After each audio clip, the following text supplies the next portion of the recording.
పీసీఓఎస్‌తో బాధపడుతున్న వారికి హోమియోపతిలో ట్రీట్మెంట్ తీసుకుంటే ఎంత కాలానికి వాళ్ళు అంటే రిజల్ట్స్ అనేది ఎక్స్‌పెక్ట్ చేయొచ్చంటారు సార్? అది ఏమైందంటే గనుక డిపెండ్ ఆన్ వాళ్ళు ఎన్ని రోజుల నుంచి బాధపడుతున్నారు, వాళ్ళ వయసు ఏంది.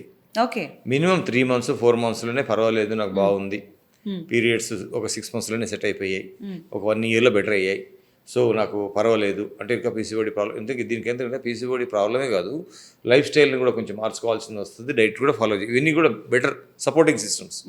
సో వాటి ద్వారా మనం కనుక ఆ ప్రాబ్లం ట్రీట్ చేసుకోగలిగితే ఈజీగా. అందుకనుక పీసీఓడి ప్రాబ్లం అనేది రేపు పొద్దున ఇప్పుడు ఫ్యాషన్ అయిపోయింది నాకు పీసీఓడి ఉందని చెప్పడం. అవును అవును సార్, అదో పెద్ద స్టేటస్ సింబల్ అయిపోయింది. స్టేటస్ సింబల్ అయిపోయింది. నిజం చెప్తున్నా, పీసీఓడి అనేది ఒక పెద్ద అదొక డిగ్రీ అయిపోయింది అందరికీ. అవును.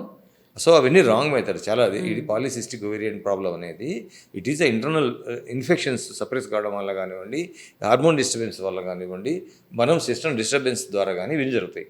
వాటి నుంచి ట్రీట్మెంట్ ఉండాలనే కానీ డైరెక్ట్ ట్రీట్మెంట్ ఉండకూడదు. ఓకే.